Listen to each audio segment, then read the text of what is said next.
banda banda GLM batoki biloko nyonso tu nayebisa bino jour wana ata karkasa lisasi eza te parceke lelo toalaki na tour ya kingakati yango wana nayebisa bino bomoni kingakati ekomi kinga kingakati ekomi kinga bwaya ya bato bakomi obeta baémission nga azanga nde tarko so nayana tarko donc chaque jour puisque bambila baza su nde bazalaka te bambila baza su nde bazalaka te sikoyo yo obanda yo mimona nzambe kasi ya kofanda le bazobimisa biloko oloba tika oyo eza yanga puisque yalaki na 15 chars de combat chikata wana yaya nazoyebisa yo bazwi tu balembaki yango wana batiki mibale kuna bazonga kozwa yango merci etikali moko papa na ngai parceque il faut comprendre siko kanambe na minute oyo ekomeli ye bulu yeke nano oyoki na oyo tobengi anniversaire ya mwasi na ye oyo basalaki problème oyo bamanda osolola na ezalaka mpona sécurité na ye yango wana omonaki asalaki mwa depêche ya mbango atindaki Jeannette Pape Fachi ayoka nanu ndenge nini eza Fachi mpe atali alobi donc je ne dois plus retourner en arrière. Les accords et Hippolyte Kanambe sont déjà passés. Tala, yaya. Nyonso Fachi alingande alandande ka cahier de charge à papa Etienne Tshisekedi. Puisque ça prophète on a monaka donc prophète mystique. Kamu to alobi botika bango baza bandeko na biso. Donc on travaille na bango mais les mal chez eux c'est quoi? Ils sont pris en otage. Le temps va chadakte. Twana ba movate twana batu nyonso tu wana te ya FCC mais lelo basawa puisque soki botali bien politique ya Fachi atieyo ozali titulaire ko suppléant na yo nde lisu na yo yana bomoni bayebi eloko wana badi banga il fallait ka représenter Tambwe Mwamba na prestation de serment ya ba juge ya batikala kopesa badi banga te ake kopesa deuxième titulaire et deuxième adjoint. Parce qu'il faut comprendre, na otobengi Ilunga à la quitté. Même Tambwe Mwamba à la quitté. Mabunda à la quitté. Bakenda kiwa. Bazo banga siko présence ya Fachi. Fachi na minute on a sans vous mentir. Donc il y a joué longi mususu. So talibien ba landi na conseil des ministres à lobby. Talaga ka elongi ya Fachi. Asiliki toujours dans la actualité politique na yoki Fachi alobi abu pia na mambo etali MONUSCO puisque ça on se rappelait bien l'air akendaki na États-Unis na 74e sommet ya ONU si je ne m'abuse pas alobaki na posta ya MONUSCO oyo azali kosala musala lolenge longo bani mais il faut comprendre MONUSCO tozalaki nango ya kosala musala na ba milice ba Rwandais donc bazali kosala en connivence que FDC zalakara ya kokabwana yano yoki mokonzi mboka selon nos informations alobi balongwa sur les sols congolais puisque tout le monde musala na bango eza kitoko te yano yokaki na silevaki mo eloko le chef de l'état son excellence Fachi Beton Mohamai Moula Nkwasa a mis fin à la présence de la MONUSCO au cours de la conférence des chefs d'état de pays membres de la SADC. Le président a adhéré à la proposition des chefs de l'État de la SADC, à savoir mettre fin aux activités de la MONUSCO en RDC au profit de celle-ci. Ainsi donc, la MONUSCO en RDC est obligée de quitter le pays dans les mois jours qui viennent.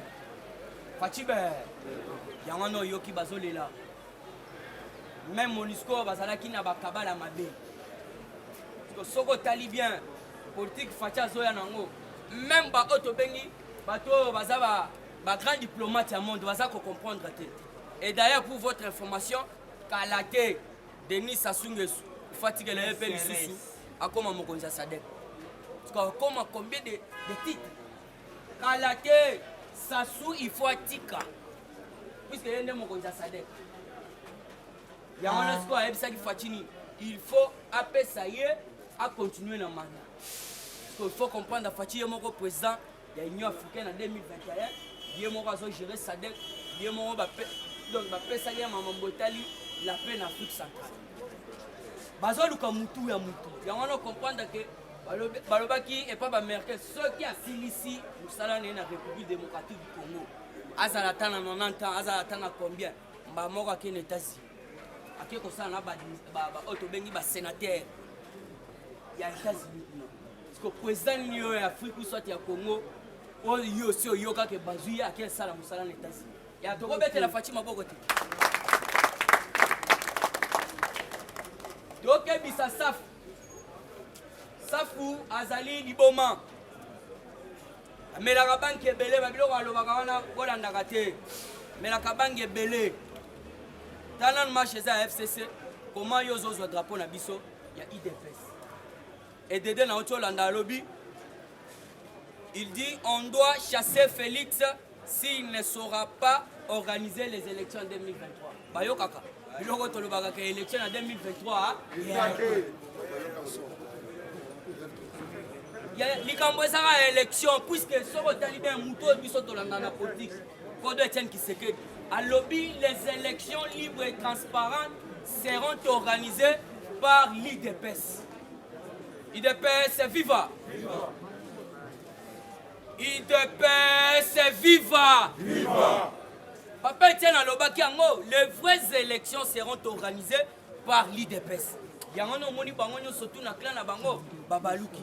Yaya lobi na to yebisa bino bato babanda koboya fachi nde bakomi kozonga soko landi bien nakangelaki bapapa baalaki lobi Jean-Pierre Mbemba bomoni nde aleli Moïse Katumbi memema alobaki yango bango nyonso tu il faut basoutenir fachi.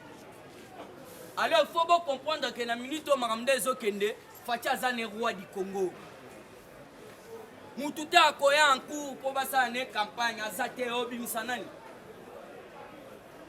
Malgré la réforme à Seni, biso toyebi bien, Seni faut la réformer. Toyeba que non, Oyo aza congolais 100% de mutoko postulé. Tozongi sa deuxième tour donc to sala mo ba makambo ebele na Seni. Sikoyo ekoza biso peta, koto recensement. Yaya, facha fandi na ye. Facha fandi na ye. Ya ona moni me ba juge wana mi balé karaté fo ba demisu. Bobeta isu ya ba juge wana te. Baza ba délinquant. Puisque l'article est surtout en sens T. Et ça article moko wana soki 150. So oyebi pena o constipilant ko comprendre fachi aza en dehors ya constitution T. Azaka kana kati ya constitution puisque constitution les alaki ya bango. Yaya. Lelo ekomeli bango nde kaka. Constitution batayaki na kanambe. Lelo basoloba banyati constitution faut ba revoir. Mais accord ya la mera bato wana surtout bato bayebi ba constitution bayebi mambo ebele bakotala te accord ya la mera oyo ya 217 ya ke Rwanda kozwa ta 3 km na biso mutu te akoloba 300 km. Merci papa na ngai mutu te akoloba mpona po baprotéger oyo tobengi unité souveraine soki nde baloba bongo bako reve yango te. Angola memema akozwa biso 300 espace na biso torosa lelo kotende lelo kabila asigné parce que accord wana soki accord article wana bako bongisa ngo te bango nde banyata ngo te yango no yoki nde eza wana fachi très sage constitution ezakaka yango wana soki biso tokomodifie kaka peuple congolais nde moto akomodifie ya yango ebandaki déjà fachi alobaki au lieu ba député hein ba voter gouverneur biso mon peuple congolais to bando voter gouverneur constitution changer te parce que bango il faut pas comprendre déjà que non muto aye na bokonzi aza mutu oyo ya kalawana te ya 2019 puisque Fatia salela ki je yaya mutu wana aza na diplomatie à haut niveau tana na zo benga Kabila que nous aza partenaire. Mais quel est ce partenaire là aza ko pelisa moto na sima akeka batani partenaire azo pelisa moto abatami. Souvenez-vous, rencontre moko Fatia Salana Kanambe il y a déjà des mois passés. Ayebisa est clair, papa est-ce que vous avez que sali gouvernement no peut parallèle kuna na Kingakati Kanamba wangana alobate soki yo sana ministre wana azo sala musala ayebisa que ba APC ba directive mususu kuna na Kingakati automatiquement kangaye nde kanamba répondre boye parce que Fatia lobby na okangana nous était en commençant par toi yango no moni même numéro na ye liste noire yaya kanamba fa bima kende alors nango simple tous les présidents africains ils à l'avancien baye aduki moyen ba bimi na ye alors ça n'a pas pu tenir puisque belé ba koza na ba covid et belé ba koza na mamu na bango Fatia boy a lobby kanamba bimanda kende. Il faut comprendre dans l'océan Atlantique, non. L'hélicoptère est à l'icône. L'hélicoptère est à l'icône. Parce qu'il y a une minute où on a ressenti que la présence il y a un hélicoptère.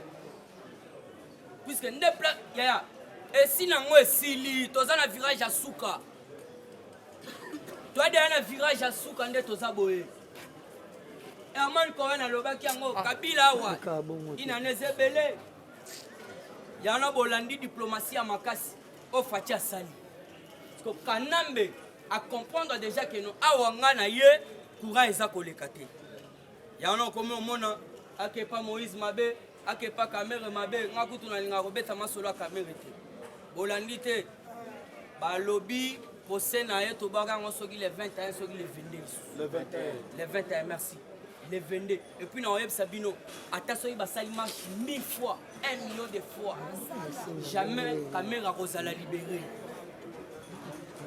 Mouto déjà va si condamné à premier degré tout dans magistrat va juge ne va pas être son mantolo va puisqu'avant tu peux se faire la catégorie est-ce que va recours et puis alors il faut voir les abonnés dit jusque là nous va remplacer été Fati très sage à lobby jusqu'à ce que mbongo wane kosila na ba recours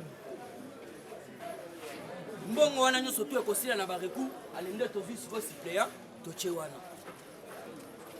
mais oui jusque là ta Eberand ne muto asala ba travaux na otola ndape Eberand na ba problème sérieux azo betelango de c'était liboso ba caméra balobi Eberand azali ko couvrir batumoko il faut ba régie financière ba sala bango dit mais Eberand wana azali ko couvrir bango il y en a sikoyo il faut to landela banani azali ko batela banani azali ko couvrir batunyo surtout wana baza ba pio mabe caméra ebaki pourquoi tchaki bandeko na ye et belé pe na ye biso na présidence ba biro tikali vite akima puisque buna bango bayaki esimbité bango bayaki spécialement ko baboma Fachi beto alors nzamba likolo asi à comprendre que Fatia Zwingoko yo apesa nzambe eloko atame ya mabe kokomela ete yango na moni ba tour nyonso tout bazo sala na prison ezala mabe ba ke pa Moïse yango na bolandaki Moïse Katumbi alaki tabase na ndaku na ye bon nga makamwana moyena côté zate eza ba merci yaya puisque Moïse Katumbi n'est pas n'importe qui dans son résidence hein à cause de la caméra cachée résidence à Moïse à cause de la caméra cachée et des dépôts comme ananda quoi Moïse là au côté clôture bah font le deuxième clôture ndé au côté soit quelques mètres ndé au monde a parlé à Moïse jamais à cause de la caméra de surveillance puisque attention il courant ils allaient quitter est-ce que Moïse a zanga moteur il y a automatique puisque faut pas passer biso image ya bateau ba quoi c'est bon et ça va gêner bango biso to resenga les gars sécurité a repère sécurité mais ceux les a ba cabal ba gêner bino rozala non événement puisque to aussi déjà te comprendre bango yé Moïse a lobby mutu oyo akotisanga na opposition eza Fachi mutu akotisanga na opposition eza Fachi puisque aloba kini a lobby papa Etienne l'air azala qui vivant ngana sala mukanda na ngana pesi Fachi na bisi papa Etienne eyebisa papa Etienne akota na ngana opposition sikoyo mutu aboye asaleli yo ba démarche akotisi yo EDD ba ye ko soulever ba problème na Moïse awa ya ba parcelle na Lubumbashi mais mutu abanda ko fortifier ko pese courage eza Fachi ya on a lobby aza mon frère nako trahir yete naza ko soutenir ye faut comprendre belé à batu bawaya na sima Fachi lobi bo mona ki na yebisa bino pona Jean-Pierre Mbemba alobi aza frère na ngai bo ceci c'est là mais pona Jean-Pierre Mbemba to yebisi bilaki yebiko Nikoki eyokani papa Etienne de son vivant de muto betela Jean-Pierre Mbemba tout na ce pays les sel moto akenda otala mbemba na seku mais batie ebembe wana na stade de martyr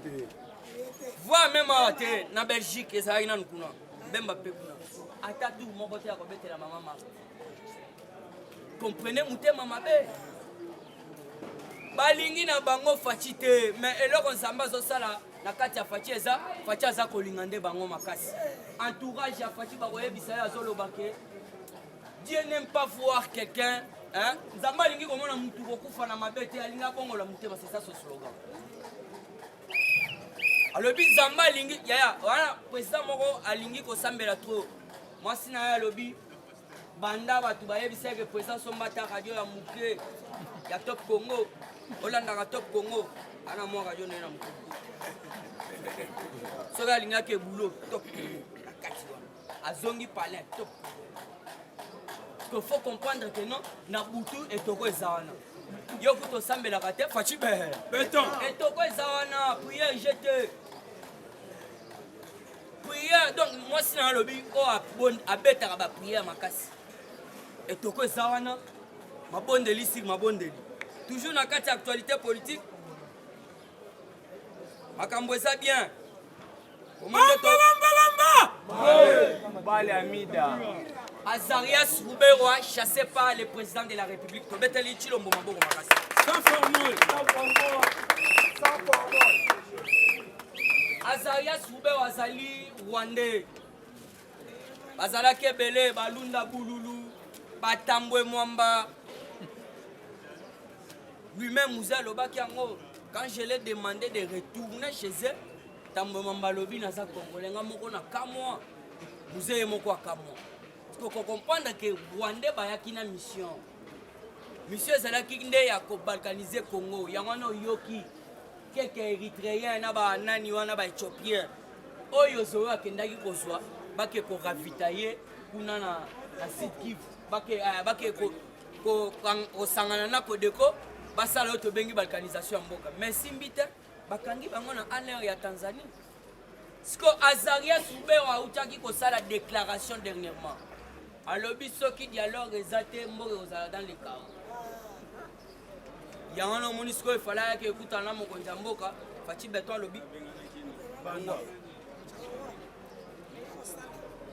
bibi mpe akei afaci aza lisusu na jete yaya moto akosa yo te Chilombo azobeta 50 ans yango na omoni napesaki bapapa baalaki oyo bazelaki info lobi ana chef coutumier moko akutanaki na oyo tobengi mama Denise ayebisi clair alobi mama fanda na kimia fanda no na kimia mobali na yo na mboko ya kobeta 50 ans ambo ya ba 45 ans wana eza te awa biso nde ba chef tokopesa 50 ans tokobetela Chilombo maboko te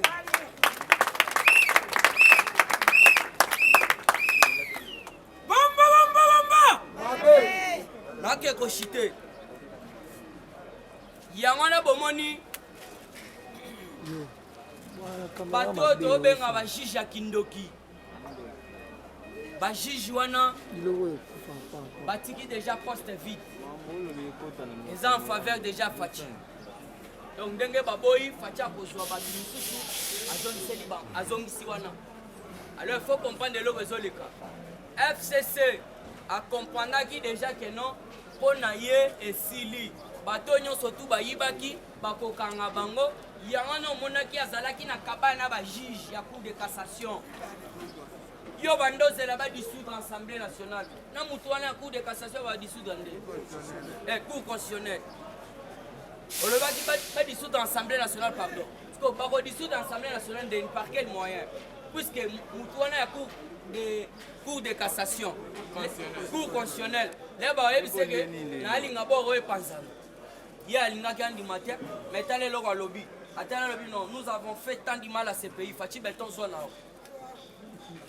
nga akei na nga na abela kutu na Belgique parce que na minute Faci nano atikala konometi président ya cour constitutionnelle donc lui-même aza président ya cour constitutionnelle nanga mpe akendaki na bapapier alobi papa bapapier yango oyo donc banda na banda mosala na nga na seni carrière esili awa na eloko mosusu akosala te Faci alobi fanda nonia nde osisi mosala mois d'août eza mois oto bengi moi ya audit pour na seni siko na minute au président seni azate na aza président seni Fachi Beton Fachi yemo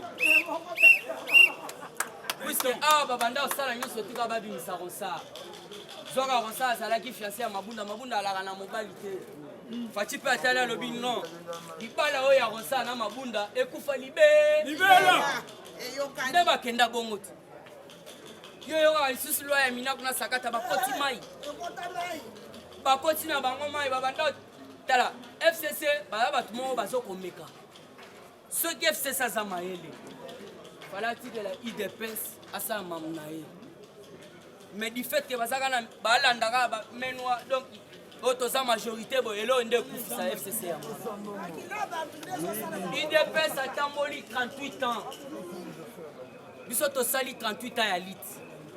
Est-ce que pouvez-vous imaginer que non, dans 38 ans, tu as sali des mandats totiki? Jamais de la vie. Jamais de la vie. Mon coloya yeso akoya. Tu as des mandats totiki. Il y a un homme qui bango, bazana milelo. Yaya, Olandite, Boshap. Boshap n'est mutua candidat avec Salobino. Marambo est aussi un ma jijo. Namon la kaka Félix. Ndazana simala bango, bazo salaji. Balinga nde bakwesa ba grand leader ya FCC. Ah, il faut comprendre que non, font des criminels au Congo à boué. Donc la MPR. Il est pas suivant. Il a complété. Le roi magistrat va le biboyer. Le béquet, il va passer 30 jours. Est-ce que le chef de l'État a coquille Kobo, qu'on dit 30 jours, on a prêté seulement devant hier. Parce que le roi n'est pas Kobengana Bango. Ndenge zaboye batwana bazaki parmi na comprendre bangona président Luamba ndenge bazaki ke ba destroy chef de l'état tant président Luamba yebise ke longola batwana na cour chabango na cour de cassation soko che bango bakolinga te ku bona information na yo ba pesi bango mbongo ebele yo so moni ordonnance ya chef de l'état baboya kangote ba signer ba wo magistrat ba bengi bango batuyi bango avina bango bandimaki na batoge bazwaki bango mesure ya batoge na babiloko nyonso bandimaki sikoyo FCC baye kopesa bango mbongo bapesa bango ke bondima te yaya omoni makambo oyo esali na nomination ya bagénéraux na bamajuge yango esalemi lisusu bato oyo basali déclaration soki olandi yango malamu eza bango te FCC nde basali déclaration wana parce que ilunga ntango azongaki na Lubumbashi aye awa apesi rapport na mokonzi afélicité chef de l'état mais bango basimbisi ye zwa papier oyo yo sala de déclaration ono ya premier ministre zukande babebisi ilunga déjà mosala na ye kana mingi te remaniement esama na gouvernement ilunga azokweya ya match ya kitoko Fachibe, il faut basala remaniement. Pourquoi? Ba ministre wana ebele bayebi musala te. Fachi yemo kwa lobaki yango. Parce que remaniement ezandeni. Omoni tunda kasedi remaniement ya wana. Donc sali musala mabe biku bouche. Puisque tunda kasedi wana même na quartier ba seka trop. Ba mama bokilo ba seka ba bi oza tata kizengi. Oto sala kanamba ata chef de l'eau tigalati. Oto sala na bango ata chef de riz bapesa yo te siko lelo sali musala na Fachi apesi yo ministère encore ya justice mais oza kende osala makambo lolenge FCC baza koyebisa ye lelo babotoli ye tout matricule même na Kalev configure bango nyonso tout babima comme ça bakombata baosala musala à l'aise puisque so owele no musala oke esala na bato ya PPD baosilisa yo ata même bato ya INC papa INC bavrai accord na bango eza oyo tobengi FCC biso tosaliaki na bango te puisque ebimaki na poisa basaliaki na oyo tobengi FCC biso te alors mpona chite nga chitaka boye oyo tobengi Mike Pompeo en route vers Kinshasa azoya yaya nini azali koya kosala na République démocratique du Congo asuki wana na pesi bino mbote belé numéro na ngai ezali plus 243 97 38 47 938 en tout cas na pesi bana poto nyonso tu mbote bamambi Maman Nanga Rachel, maman Célestine, maman vous êtes belé, vraiment, donc merci beaucoup. Maman Brigitte Montakabea, Charlotte Tenga, donc bien avant, Otobeki Damas, Nakata Londres. Merci beaucoup, Yayo Yamwana, professeur Rapé, maman Nora Mbote, tous les diasporas, donc qui n'a pas suivi nos mots vraiment, donc bonne journée à vous. Merci.